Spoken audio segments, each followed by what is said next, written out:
There are people in this world who are brilliant and broken in equal measure, men whose genius and madness live so close together that even they cannot tell where one ends and the other begins. Samir was one of those men. To the world, he was a celebrated surgeon, respected, decorated, admired. His hands had saved countless lives inside the operating room. But what those same hands did in the darkness of night was something no hospital board, no medical journal, and no colleague would ever have approved of. Samir had a secret. A terrifying one. Whenever the pressure of his life became too heavy, whenever stress clawed at the inside of his skull and sleep refused to come, he would slip out into the city's deserted streets after midnight and find himself something to experiment on. Stray animals in the beginning. Then, as his obsession deepened and his hunger for answers grew beyond what animals could satisfy, he turned to something else entirely. Unclaimed dead bodies. The forgotten ones. The people who had died without family, without anyone to come claim them, without anyone who would notice or ask questions. To Samir, they were not people anymore. They were raw material. They were science waiting to happen. He told himself he was doing something great. Something that would change the world. He was trying to conquer the one thing that had defeated every human being since the beginning of time, death itself. On one such night, Samir made his way to the hospital morgue under the cover of darkness. With the help of a security guard who had learned not to ask too many questions, he had an unclaimed corpse brought into his private laboratory. The guard, nervous as always, tried to make small talk, asking Samir what exactly he did with so many dead bodies. Samir looked at him with those red, sleepless eyes of his and told him the truth, that he was trying to bring them back to life. He asked the guard, almost cheerfully, how extraordinary it would be if a person could come back from the dead. The guard laughed awkwardly and said that was impossible.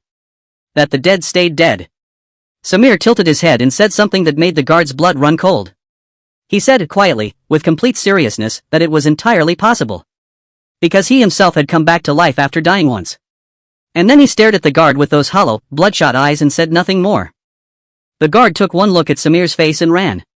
And Samir stood there in the empty lab and laughed at the sound of retreating footsteps. Alone now, he turned to the body on the table.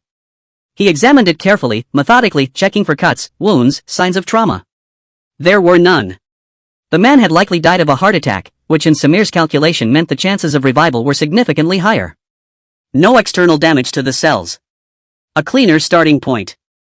With practiced precision, Samir placed the corpse inside a large glass chamber he had built in the corner of his lab. He poured a carefully measured mixture of chemicals into the chamber and sealed it shut.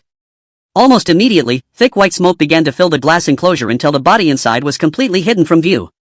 Samir watched with the intensity of a man who had staked everything on this moment. And then, something happened. The white smoke began to shift. It darkened, turning from white to gray to a deep, swirling black. And inside the chamber, the body began to move. Samir leaned forward, his eyes wide. As the smoke slowly cleared, the corpse's eyes opened. For a moment, Samir felt the kind of triumph that only madmen and visionaries ever get to experience, the kind that makes the whole world feel small and conquerable. He had done it. He had actually done it. He threw open the chamber and pulled the body out and then stood there in confused silence. It gave no response. No recognition. No sign of awareness. Whatever had happened inside that chamber, whatever brief flicker of something had moved through the body, it was gone now. Samir raged. He had seen it with his own eyes. He had seen the body move, seen the eyes open. And now it lay there like nothing had happened at all. He had come so close. His experiment had worked and then failed in the same breath. In his fury, he told the body it had already died twice and was now completely useless to him. He dragged it outside the lab and left it there. And the moment it crossed the threshold of the lab, its eyes opened again. It stood up slowly. And then it turned and looked through the lab window directly at Samir. On its face was a smile. Quiet, knowing, and deeply wrong. Samir did not stop. He never stopped.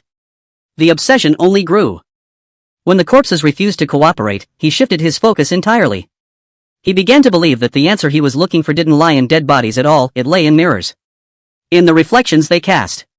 He had developed a theory, bizarre, unhinged, but held with the absolute conviction of a man who has lost his grip on the boundary between genius and insanity, that on the other side of every mirror, there was another world. A parallel reality. And in that reality, there existed versions of every person living out a mirrored existence, watching from the other side. If he could pull a reflection out of that world and into this one, he believed he would have created a living clone.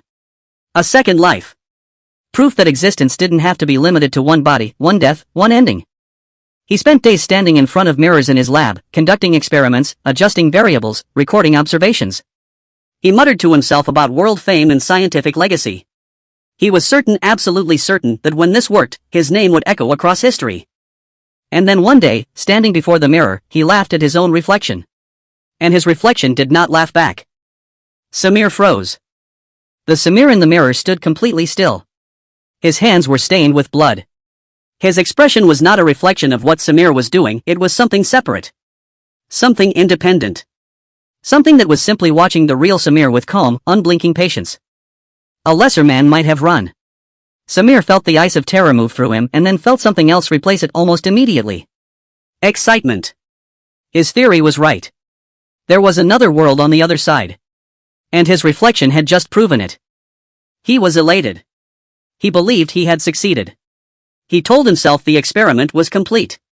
But what he didn't understand, what he couldn't have understood, because understanding it would have required a kind of wisdom he had long ago abandoned, was that he hadn't succeeded at all. He had only opened a door. And doors, once opened, work in both directions. Not long after, strange things began happening in the lab when Samir wasn't there. Reflections that didn't belong to anything in the room moved through the space. Shapes without source. Presences without bodies. The lab that had once been Samir's private kingdom had become something else entirely, something that was no longer fully under his control. And then the mirror version of Samir began to speak. Every time Samir stood before a mirror now, the reflection would look back at him with something between amusement and contempt. It would say things, taunting, precise, terrifying things. It told Samir that he would not be going back. That even in a room full of people, Samir would be utterly alone because the reflection would always be there, always watching, always beside him. Samir shouted back that it had no power over him. The reflection laughed and said it could do anything it wanted, it could destroy him, or it could lead him to the slow torture of complete isolation. And then it would demonstrate, just to make the point, slitting its own throat and watching Samir's face, or burning photographs of the people Samir loved, turning them to ash on the other side of the glass while Samir could only watch in helpless horror. The fear that had never visited Samir before arrived now in full force. He who had never feared death, who had dragged bodies from morgues and treated human corpses as experiments, was now afraid. Deeply, genuinely, viscerally afraid. He decided the only answer was to destroy the mirror. To shatter it completely and end whatever he had created. He found a heavy hammer in the back of his lab, gripped it with both hands, and drove it into the mirror with every ounce of strength he had. The glass exploded. Pieces flew across the room. The mirror was gone. Samir stood there breathing hard, surrounded by broken glass, and felt something he hadn't felt in a very long time. Relief. He told the empty room, told whatever had been inside that glass, that it was over. That it could never come back. That he had made it and he had destroyed it and now it was gone forever. And then he felt the blood. He looked down at his own body and found a wound opening on his stomach identical in shape and depth to the one he had watched the mirror Samir inflict on itself through the glass. The breaking of the mirror had not severed the connection. It had transferred it. Then he heard the voice again, that same fractured, unnatural voice, drifting up from the basement. He turned. Where the mirror had once stood, there was now a transparent glass wall, stretching floor to ceiling. And on the other side of it, the mirror version of Samir stood smiling, while the real Samir crumpled to the floor, clutching his wound, writhing in pain that burned through him like fire. But even through the pain, something in Samir refused to break. He was furious. Furious at what he had created, furious at what was being done to him, furious at the arrogance of a reflection that thought it could replace its source. He pushed himself upright. He looked down at the blood on the floor and noticed it had turned black, thick and dark and wrong. And when he looked in what remained of the glass, his eyes had changed. His pupils had gone completely white. He drove his fist into the glass wall. Shards tore into his face. He screamed and fell backward. The corridor beyond erupted in red light, and as Samir dragged himself upright, he saw something that shattered whatever remained of his scientific understanding of the world. Every room in the corridor held a version of him, twisted, distorted, barely human. They looked less like people and more like the raw matter of people, flesh shaped into approximate human forms and left unfinished. In one room, a figure that might have been a woman was burning her own fingers like candles, calm and methodical about it. Samir recognized them then, all of them. These were the bodies he had experimented on. The unclaimed dead he had dragged from the morgue and treated like equipment. They were here. Transformed. Changed into something by whatever had been living on the other side of his mirror. Then a calm voice came from behind him, the most unsettling kind of voice, the kind that is quiet when it should be screaming. You tried to conquer the world, Samir. But you lost. You lost to yourself. And now, you are me. And I am you. He turned. Standing behind him was another version, posed, uninjured, dressed in a spotless white coat. The version of Samir that the world would believe in. The version that would sit in the hospital, hold the scalpel, make the decisions, speak to patients and colleagues and administrators and never once trigger a single moment of suspicion. The real Samir refused to accept it. He told himself it wasn't real. That this was a hallucination, a breakdown, a product of sleepless weeks and a mind pushed past its limits. But the white-coated version looked at him with calm, patient eyes and told him the truth that Samir had been too proud to see coming. It told him that it was his reflection, the one he had seen in the mirror. The one he had thought he would destroy. But in breaking the mirror, Samir hadn't killed it. He had freed it. He had cut the one barrier that existed between the reflection and the world. And now the reflection would step into that world and the real Samir would remain behind. In the dark. Forever. Before Samir could find words, the shadows moved. They came for him from every corner of that corridor, the twisted versions, the unfinished ones, the things he had made and not understood, and they took hold of him. The white-coated Samir leaned close and whispered the final thing. He told Samir that he was now completely alone. So alone that the next time he looked into a mirror, he would not even see his own face, because the reflection had already claimed it. Had already walked out into the world wearing it. And then Samir was thrown back, not into a room, not into a corridor, but into the mirror itself. Into the darkness on the other side. There was no glass anymore. There was no lab, no equipment, no evidence of the brilliant and broken life he had built. There was only darkness absolute and total, pressing in from every direction. Samir couldn't breathe. He couldn't see. He could only hear, and what he heard was his own laughter, echoing somewhere in the dark around him, except it didn't sound like him anymore. It sounded like something that had taken his voice and learned to use it incorrectly. The white-coated Samir locked the heavy iron door from outside. The sound of the bolt sliding into place was the last thing that connected the real Samir to the world he had lived in. Inside the dark, Samir felt something moving on his skin. He reached for his wound, but felt nothing. No pain. No sensation at all. His body was going quiet in a way that was worse than pain, because pain at least confirms you are still there. He stood in the blackness and waited for his eyes to adjust. And slowly, they did. He saw a faint glow on the wall ahead of him. Not light exactly, more like presence. He looked closer, and realized what he was seeing. The glow was made of eyes. Hundreds of them. Lining the walls. Watching him. Then the sound of bones cracking filled the darkness, not from far away, but from inside his own body. He looked down at his hands and watched his fingers begin to stretch, elongating past anything human, curling into long sharp points like glass shards. His skin was changing, losing its texture, its warmth, its color, becoming smooth and hard and silver. He opened his mouth to scream and what came out was the sound of glass breaking, high and sharp, and fragments of glass fell from between his lips and hit the floor below. He was transforming. Not dying, something far crueler than dying. He was becoming a mirror. Outside, the fake Samir smiled to himself and spoke to the wall where his creation was taking shape.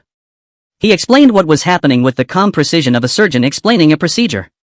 He told Samir that the mirror project had one fundamental flaw from the very beginning. Samir had assumed the reflections wanted to become human.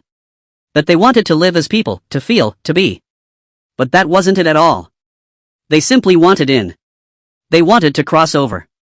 And now that they were crossing, Samir's own cells were becoming the door, turning to mirror, turning to glass, turning to a surface that would serve as the permanent gateway between worlds. He would not die. He would exist, forever, as a living mirror on the wall. Feeling everything. Unable to move, unable to speak, unable to escape. And through him, the fake Samir would bring every reflection from the other side into this world, one by one, until the world outside was filled with shadows wearing human faces. A kingdom of shadows. Built on the body of the man who had dreamed of conquering death. Inside, Samir's transformation was complete. His nose was gone. His ears were gone. His lips had disappeared into a smooth, flat surface. His skin had hardened into a silver sheen that caught the faint light of the basement and threw it back. He was no longer a man. He was a mirror. Large, standing, mounted against the wall, and still alive inside it. Still aware. Still feeling every second of what had been done to him. The fake Samir approached him and, with the gentleness of someone handling expensive equipment, gripped the edges of the mirror and stood it upright. He looked into his own reflection, into Samir's face, now the surface of the glass, and smiled. From inside, Samir screamed. He threw himself against the inside of the mirror, trying to break through, trying to reach out, trying to undo the thing he had built with his own obsession and arrogance. But nothing came through. Not his voice. Not his hands. Not a single sign that there was a living man trapped inside that glass.